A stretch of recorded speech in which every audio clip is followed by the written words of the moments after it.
is escalation and threats, because he understands that any escalation is going to make the political situation internationally more difficult, thereby giving Kiev cover and essentially buying time for himself.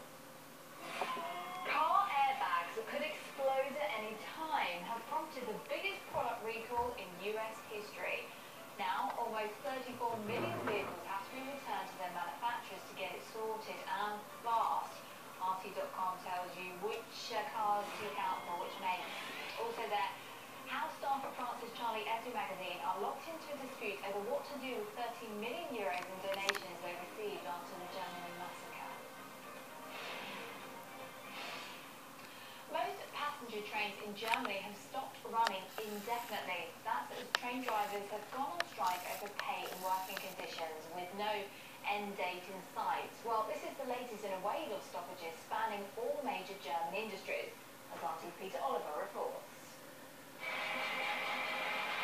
2015 in Germany is rapidly becoming the year of the strike. 10 years there weren't hardly any wage increases, and now the economy is booming like hell, and the people want a piece of the cake. It started with the automotive industry in winter. In spring, it was the turn of the airlines. Now train drivers have down tools. Workers and unions in Germany are determined to make themselves heard. The latest train strike is the second in as many weeks, and the ninth walkout in less than a year. There has been so much strike action because people feel they have to defend themselves from frozen wages and demand better salaries and working conditions. Some people have made millions from these companies, so it's time those profits were distributed fairly. But those demands come with a price.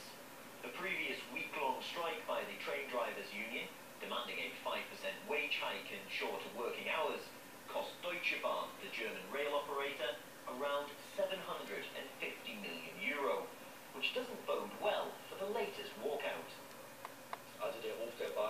This strike will harm certain parts of the economy that are dependent on rail. It's not only financial, this also hurts rail as a brand. People may think twice in the future about using trains to transport goods. Already in 2015, twice as many working days have been lost to industrial action than in the whole of last year. It's not just limited to planes, trains and automobiles either. Metal workers, kindergarten teachers, postal workers and employees of electronics giant Siemens have all taken strike action in the last 5 months. And what's sure to be concerning to the train company as much as commuters, no time limit has been set on this latest action. Clearly, Germany's train workers and others aren't happy with their current working conditions, but as industrial action continues without any real end in sight, ultimately how much will it end up costing the country's economy? Peter Oliver, RT in Berlin. A group of British MPs are in the US to lobby for the release of a UK citizen, Shaka Arma, from Guantanamo Bay prison. It's in an effort to break a diplomatic stalemate between the two countries. This comes after protests in London calling to let Arma, who's been held without trial or charge, go.